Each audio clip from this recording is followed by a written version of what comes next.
목사님이 엄청 이제 폭풍함으로 하시는 그런 날에 교회에 부임을 했습니다. 주일날 교회에 갔는데 교인이 딱 4명밖에 없어요. 너무너무 낙심이 돼가지고 하나님께 울면서 애원하면서 탄식하면서 기도했습니다. 근데 그날 밤에 꿈을 꿨어요. 꿈에 보니까 교회 안에 사람으로 뭐 꽉 차 있습니다. 너무너무 많은 사람들이 와 있어요. 그때 찬양대가 반주에 맞춰서 찬송을 하고 있는데 찬송 소리는 들리지 않고 12살 난 어린 소녀의 찬송만 들리더래요. 그래서 꿈에서 깨어나가진 목사님이 교인이 많으면 뭐하나 찬송이 없는 그런 교인들, 그런 예배 하나님은 받지 않으신다 생각해요. 찬양이 있는 예배, 정말 진심으로 마음으로 찬송하는 그런 예배, 그 예배를 하나님이 받으세요. 그래서 이 목사님이 늘 울면서 기도하면서 부지런히 전도해가지고 이 찬양하는 교회, 찬양이 가득한 그런 교회로 성장했다, 이런 얘기입니다. 오늘 우리 이준사님 이런 찬양을 우렁차게 해주자 얼마나 감사하지. 하나님 오늘 예배를 기쁘게 받으실 줄로 믿습니다. 아멘. 자, 이런 아름다운 찬양, 우렁찬 그 찬양, 마음 속에서 우러나는 그런 찬양을 어떻게 할 수 있습니까? 그러기 위해서 오늘 성경에서 뭐라고요? 그리스도의 말씀이 너희 속에 풍성히 거해야 된다. 하나님의 말씀으로 가득할 때에 비로소 하나님이 받으시는 찬양을 할 수가 있다는 거죠. 하나님의 말씀이 우리 안에 가득하면은, 말씀이 충만하면 당연히 찬송이 나오게 됩니다. 자, 너희 속에, 이 말은 너희 마음 속에, 너희 생각 속에, 너의 모든 기억 속에, 너의 사상 속에 하나님의 말씀이 풍성히 가야 된다, 이 얘기죠. 자, 말씀 충만한 거 성령 충만이기 때문에 말씀과 기도와 찬양은 마치 그 삼위일체처럼 같이 가는 겁니다. 말씀 충만하면은 찬양하게 되고, 찬양하게 되면은 기도하게 되고, 그 기도는 응답이 되고 능력이 있습니다. 그렇죠? 바울의 그 찬양, 옥 속에 갇혀서도 춥고 배고프고 메맞아서 아픈데도 옥 속에 부르던 그 찬양이 옥문을 부수고 발에 착고를 풀게 하지 않았습니까? 교회가 뭐 크고 교인이 많고 이게 중요한 게 아니고 우리의 예배에 우리의 마음속에 늘 찬양이 가득해야 되겠다. 그렇죠? 그래서 제가 늘 성경 읽기를 강조합니다. 할 수만 있는 성경을 많이 읽고 또 많이 암송도 하고, 그렇죠? 그 말씀에 기초해서 기도를 했으면 좋겠습니다. 요한복음 15장 7절에는 너희가 내 안에 거하고 내 말이 너희 안에 거하면 무엇인지 원하는 대로 구하라. 그리하면 내가 이루리라. 그렇죠? 기도해도 응답이 없습니까? 찬송이 안 나옵니까? 그렇다면요, 하나의 말씀이 내 안에 거하도록, 예수가 내 안에 사시도록, 성령께서 내 마음을 주관하도록, 말씀 충만, 성령 충만하면 절로 기도가 됩니다. 절로 찬양이 나와요. 운전을 하면서도, 설거지를 하면서도, 빨래하고 청소를 하면서도 찬양이 나오는 거죠. 왜 그러냐 하면요, 이 찬양을 하면은 내 영혼이 리셋이 됩니다. 복잡한 생각들이 정리가 돼요. 그렇죠? 정말 말씀 충만, 성령 충만하면요, 찬양하면은 생각이 단순해져요. 요즘 현대인들이요, 너무 바쁘게 살잖아요. 복잡하게 살잖아요. 그러니까 전화기 찾으러 따라다니고, 그죠? 또 어떤 데는 냉장 속에 있는 전화기도 모르고. 이게 남의 얘기가 제 얘기입니다. 제가 가끔 전화기 들고 못 찾고 이럴 때가 많았어요. 자, 찬양을 하면요, 어떤 일이 있느냐, 그렇죠? 지혜와 분별력이 생겨요. 왜? 생각이 단순해지니까.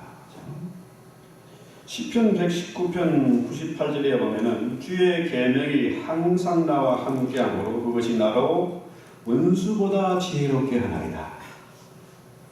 내가 주의 증거를 묵상하고 나의 명철함이 모든 스승보다 선생보다 더 낫다.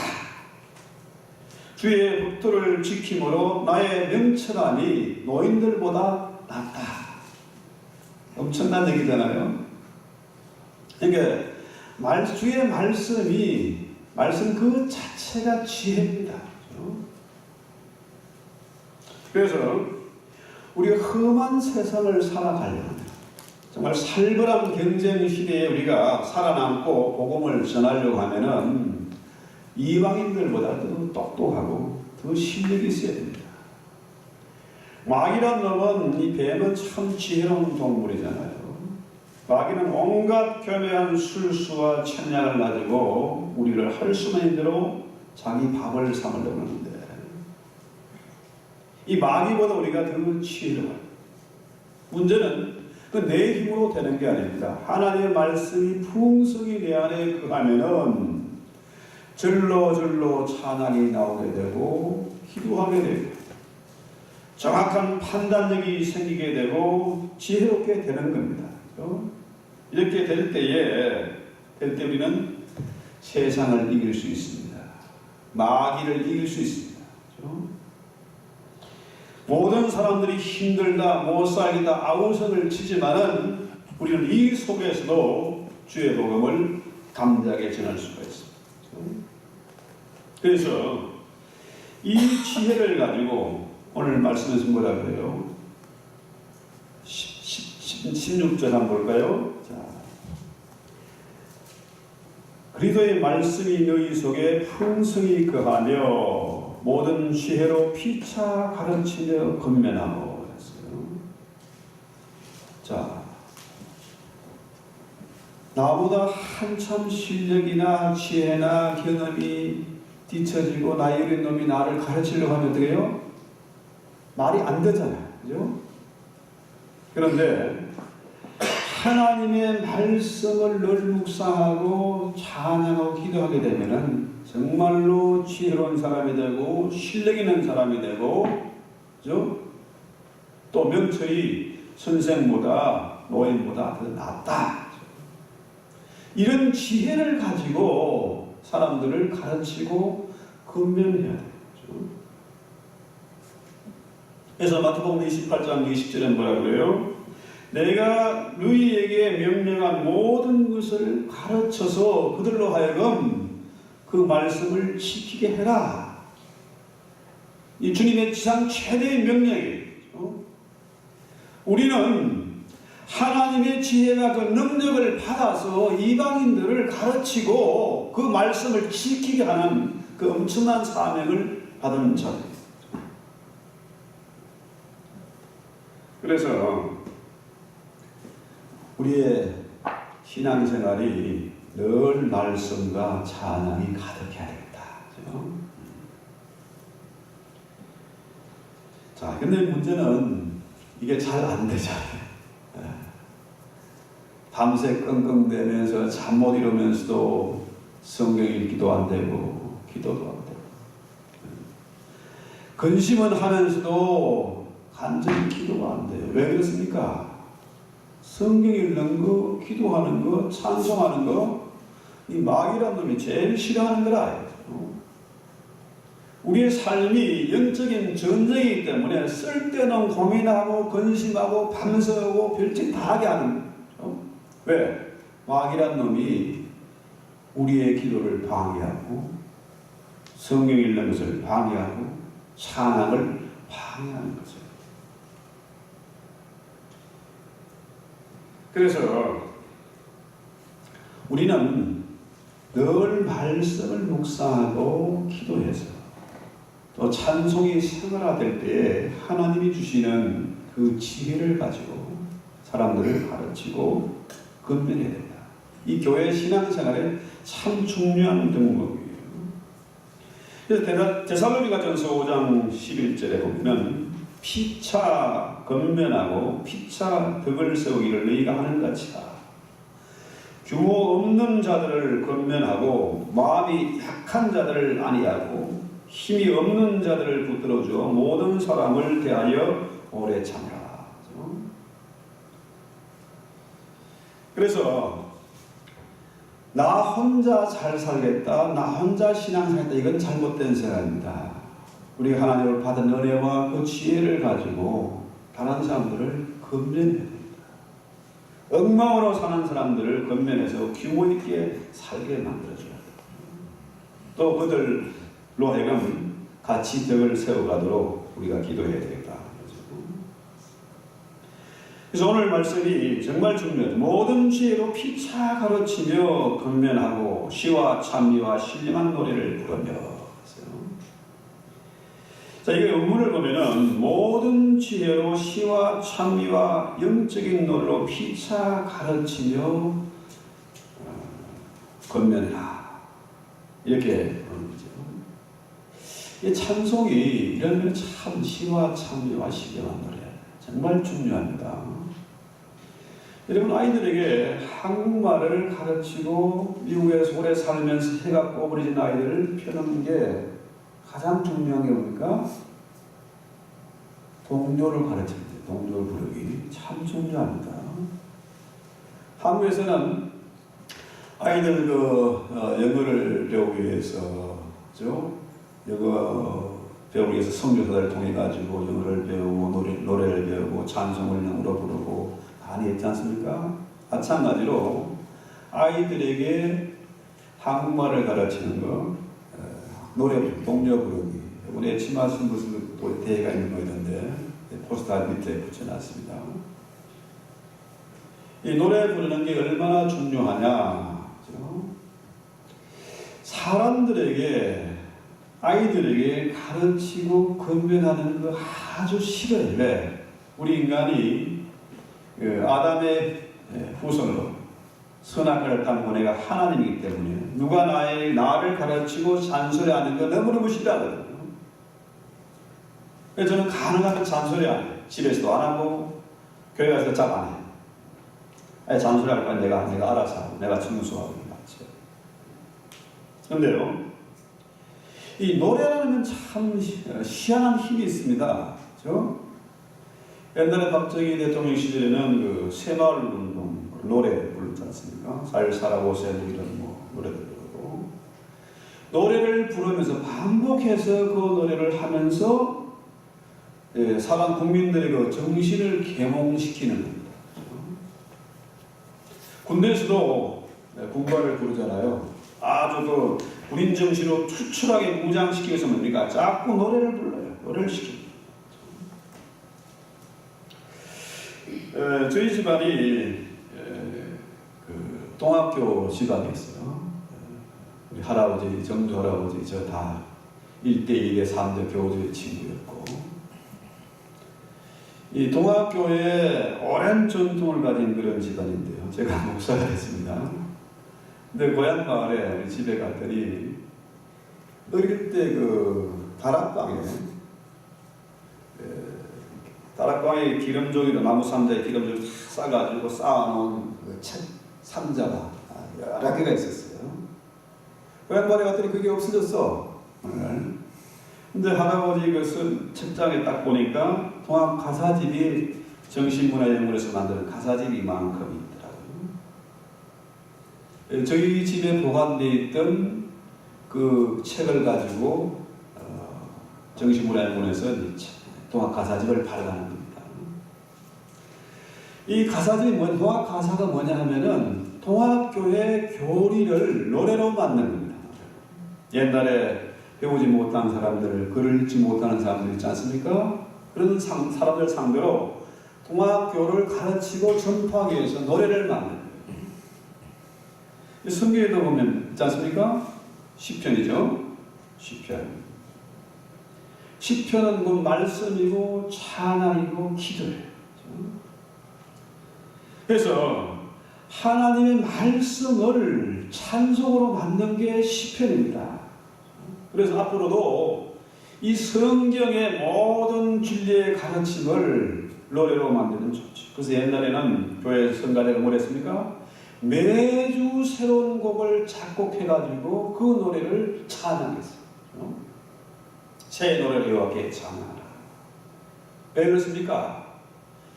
이 하나님의 말씀은 날마다 우리 삶 속에 늘 가득해서 노래로 흥얼거리고 기도를 흥얼거리는 만큼 중요한 것이기 때문에 시와 찬미와 신령한 노래들로 서로 가르치라. 자, 전도를 한다. 성경을 가르친다. 삶에 찌들어가지고 인상 빡빡 쓰면서 남을 시기하고 미워하면서 복음 전파가 되겠습니까? 그거 안 되는 거죠. 늘 말씀과 찬양이 가득하면은 절로 기도가 되고 절로 복음이 전파되는 거죠. 그래서 이게 프리턴 신학교의 교수님이 신학학 교수인데 이 교수이면서 성경을 가르치는 교수인데 이분이 찬송하는 것을 못 봤어요. 예배 시간에도 찬송을 안 해. 지금 의식문을 감고 있든지 소리가 안 들려. 그래서 학생들이 이 교수님은 찬송 넘치다, 찬송 넘치다 이런 별명을 붙여놨어요. 근데 이 교수님이 어느 날 갑자기 예배 시간에 찬송을 큰 소리로 부르는 겁니다. 다른 모든 학생이나 교수님들보다도 더 우렁찬 목소리로 오늘 우리 이전사님 찬송하신 것처럼 우렁차게 찬송합니다. 하도 이상한 학생들이 물어봤습니다. 교수님, 도대체 어떻게 된 겁니까? 이렇게 된 거 아닙니까 혹시? 이랬더니 이 교수님의 말씀이 꿈을 꿨는데 천국문에 들어가는 로트를 베드로가 딱 나와가지고 너 누구냐? 그래요. 저는 신학교 교수고요. 어릴 때부터 모태 신앙으로 지금까지 살아왔습니다. 이분이 이 베드로가 이제 짱구를 딱 들쳐보더니 당신은 성경은 많이 알고 지식은 많은데 찬미의 제사를 드린 적이 없다. 찬송한 적이 없다. 너는 가서 찬송을 많이 부르고 와라. 이런 명령을 듣고 잠을 깼다 그래요. 그렇습니다. 천국은 찬송하는 사람이 들어가는 곳입니다. 늘 마음에 감사해서 진실한 마음으로 마음의 찬송을 드리는 사람들이 가는 곳이 천국입니다. 엄망불평하고 짜증내는 이런 사람이 가는 곳이 아니라는 거죠. 자, 마음에 임하는 마음으로 이런 뜻이죠. 찬송은 목소리만 크게 하는 게 찬송이 아닙니다. 마음에서 우러나오는 찬송. 정말 감사함으로 하나님의 은혜에 감격해서 하는 그런 찬송이죠. 그 찬송을 우리 하나님이 원하신다. 그래서 시편 33편 1절에는 뭐라 하느냐? 이 백성은 이 백성은 내가 나를 위하여 지었나니 나의 찬송을 부르게 하려 함이라. 찬송은 정직한 자의 마땅히 행할 바다. 의인은 찬송하는 사람이 의인입니다. 찬송은 해도 되고 안 해도 되는 것이 아니라 성도는 마땅히 찬송을 해야 된다. 너희 의인들아 여호와를 즐거워하라. 찬송은 정직한 자의 마땅히 할 바다. 여러분 그 다윗 왕에 대해서 너무 잘 아시잖아요. 이스라엘 백성들은 지금도 다윗 같은 메시아가 오기를 기다려요. 얼마 전 주이시 그 할아버지 한 분을 만났는데 이분이 한국전에도 참전했고 베트남 전쟁에도 참전했는데 헬리콥터 그 파일럿이었답니다. 파일럿 교관했대요. 근데 이분 얘기는 그래요. 내가 이제 그 교회 다닌다, 내가 목사다 했더니 그러냐? 우리는 다윗 같은 메시아를 기다리는데 오실 메시아를 기다리는 너희는 다시 오실 메시아를 기다리고 있지 않느냐? 아주 뭐 중요한 얘기 아닙니까? 우리는 예수님이 먼저 초림을 한번 오셨고 다시 오실 메시아를 기다리고 있는데 유대인들은 어떤 메시아? 다윗같이 위대하고 능력 많고 그죠? 전쟁에서 승리할 수 있는 그런 메시아를 기다리고 있습니다. 자, 여러분 다윗이 어째서 그렇게 능력이 많고 지혜가 있고 전쟁에서 승리할 수 있었을까요? 이스라엘 국기에는 그 다윗 그 별이 그 다윗의 별 아닙니까? 다윗의 별 삼각형 3개 이렇게 엎여놓은 거. 예루살렘 성을 이스라엘은 다윗성이라고 그러잖아요. 자, 하나님이 다윗을 기억하시고 다윗에게 복을 주신 그 비결이 뭡니까? 아주 간단해요. 하나님 마음에 쏙 든 겁니다. 다윗은 내 마음에 합한 자다. 내 마음에 쏙 드는 놈이다. 그럼 다윗의 어떤 부분이 하나님의 마음에 들었을까요? 다윗은 늘 찬송하는 자였습니다. 시편에 다윗의 시가 많지 않습니까? 보면 그는 늘 말씀을 묵상하고 찬송하고 기도하던 자였어요. 이 삼일체로 같이 가는 겁니다. 말씀과 기도와 찬양이 같이 가는 거예요.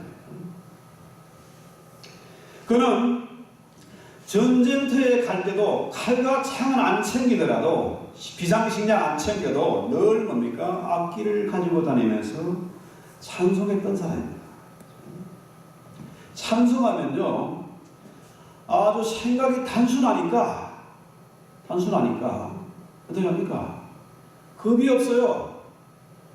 겁이 없다는 말은 세상 걱정이 없다는 얘기입니다. 천하가 내 것이고 하나님이 내 편이시라 사람이 내게 어쩌리요. 삶과 죽음이 한 걸음인데 까딱하면 가는데 그런 다윗은 겁내는 게 없었습니다. 하나님의 말씀을 의지하고 적진을 그냥 마음대로 휘적 뻗어냈습니다. 요즘 뭐 전쟁의 지난번에 이라크 전쟁이나 시리아 전쟁이나 스텔스 비행이 나오잖아요. 우리 레이더에 잡히지 않은 비행이니까 남의 나라 뭐 영국을 마음대로 휘젓고 다니는 겁니다. 겁나는 게 없는 거죠. 왜? 총 맞을 염려가 없으니까. 총알이 비켜가는 거죠. 다윗 시대 같으면 화살이 비켜가는 거죠. 그러니까 이 어린 놈이 어린 골리앗이 어린 다윗이 블레셋의 골리앗 그 어마어마한 장군 앞에 급도시 나가잖아요. 돌멩이 물맷돌 하나 가지고 너는 칼과 창을 가지고 나왔느냐? 나는 만군의 여호와를 의지하여 나왔다. 그렇습니다. 여러분이 세상에서 성공하기를 원하느냐? 실력 있는 자가 되기를 원하느냐? 승리하는 자가 되기를 원하느냐? 그렇다면 방법은 간단하잖아요. 하나님을 찬양하는 겁니다. 찬양하는 겁니다. 우리 인생의 목적이 하나님을 찬양하는 것입니다. 그 찬송은 성도들의 특권이라고 하죠.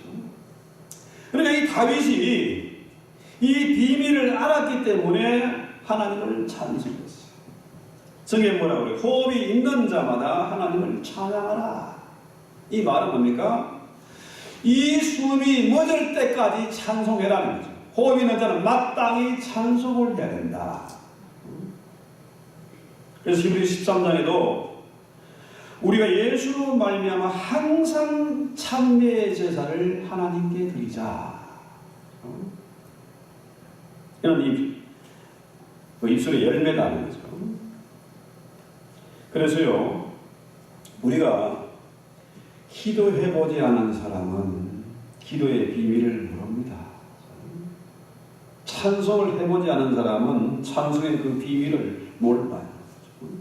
찬양할 때에 그 능력을 체험하게 되고, 찬양할 때에 슬픔과 근심이 사라지게 됩니다.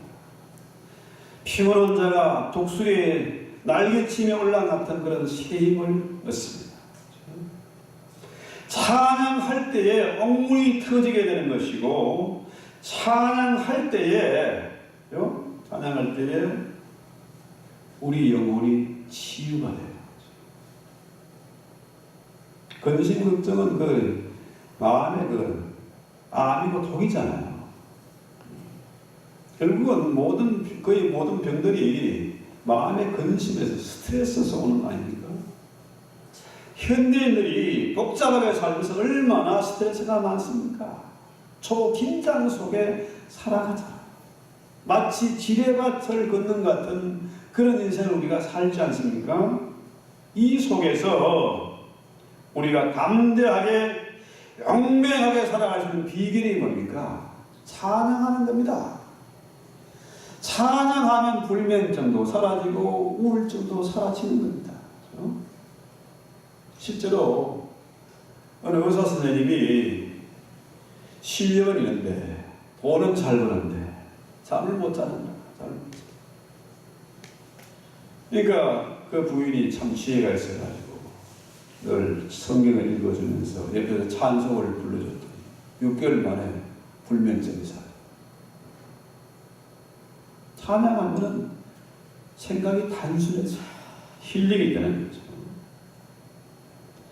찬양하면 슬픔이 변하여 기쁨이 되고, 탄식이 변하여 노래가 되고, 원망과 불평이 변해서 감사로 바뀌는 거죠. 답답하십니까? 어려운 일이 있습니까? 그렇다면 찬양하십시오. 찬양하면은 세상에 잡다한 그 유혹의 소리, 불신의 소리, 죄악의 소리들이 사라지게 됩니다.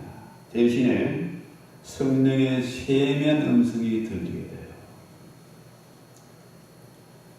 우리는 마음껏 찬송할 수 있는데 찬송 못한 사람 많지 않습니까? 공산세계 이스라엘 그 지하에 있는 사람들 찬송 못하잖아요. 찬양한 예수 그리스도를 찬양하고 전하면 잡혀가지 않습니까? 근데 우리는 언제든지 어디서든지 찬양할 수 있습니다. 그렇죠? 그 속에서 왜 우리는 찬송하지 않는지. 역대하 22장 22절에 보면은 이런 얘기 있습니다. 브라가 골짜기가 나오는데요. 이 브라가 골짜기란 말은 찬송의 찬양의 골짜기다.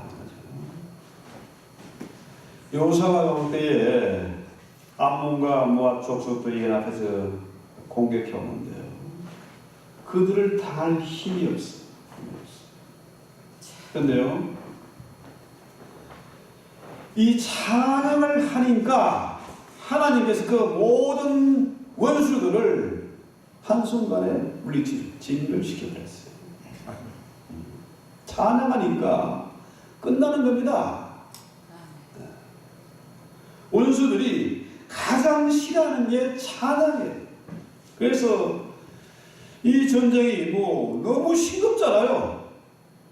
찬송하니까 하나님께 알아서 다 처리해 주시니까 그 원수들이 버리고 간 그 재물들, 뭐 금수물자고 식량이고 보물이고 다 챙기는데 3일이 걸렸어요. 코도 안 풀고 그냥 다 챙긴 거 아닙니까? 네. 손도 안 대고 풀어. 네. 제가 요즘 좀 멍해가지고. 그러니까 이스라엘 사람들이 넷째 날에 3일 동안 그것을 다 거두어들인 후에 3일째, 넷째 된 날에 우리가 그 골짜기에 모여서 하나님을 송축했는데 그 이름은 브라하 골짜기다. 찬양의 골짜기다. 그렇습니다. 이 찬송은 이렇게 놀라운 기적이 있고 능력이 있습니다. 치유가 있습니다. 회복이 있습니다. 원수 마귀가 물러가는 거예요. 현대 사회가 병들었다, 교회가 타락했다, 이 얘기는 뭡니까? 바꿔 말하면 교회가 찬양이 사라졌다, 마음의 찬송이 사라졌다는 얘기입니다. 기도 소리가 들리지 않는다, 이런 얘기 아니겠습니까? 현대인들이 성경을 무시하고 찬송을 안 하고 기도 안 하니까 세상이 이렇게 되는 거잖아요. 이 시대만 그런 게 아닙니다. 영국의 그 웨슬레 그 시대도 영국 사회가 타락하고 병들었어요. 교회가 무너지고 있었습니다. 그때에 이 조한 웨슬레가 일찍부터 찬송의 능력을 소중히 믿고 예배 중에 이렇게 설교했습니다. 기운차게 찬송해라. 맥 빠진 사람처럼 노래하지 말라. 조는 것처럼 하지 말고 음성을 높여서 힘차게 찬송해라. 당신이 사단의 노래를 부르는 것이 아니라면 당신의 음성에 대해서 두려워하지 말고 뭐 엄치박치 이거 중요한 게 아니고 그 눈치 보지 말고 소리 높여 찬양해라. 제가요 늘 참 작았어요. 덩치도 조그맣고 새카맣고 하니까 제시 훈련하면은 입만큼도 못 됐어요. 짜증나고도 없고 뭐 힘든데 소리 지르는 거 싫어가지고 그랬는데요. 그러다 보니까 제가 진짜로 노래도 못하는 사람이 되고 이렇게 되는데 은혜를 체험하고 나니까 이 찬양이 얼마나 중요한지 확인 알았어요. 마음껏 소리 높여 찬양하십시오. 마음껏 소리 높여서 기도하십시오. 하나님이 지금도 찾고 계십니다. 누구를요?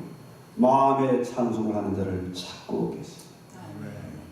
성공하기를 원하느냐? 능력 받기를 원하느냐? 기도 응답 받기를 원하느냐? 간단하지 않습니까? 하나님의 마음에 들기만 하는데 그거는 바로 뭡니까? 찬양이에요.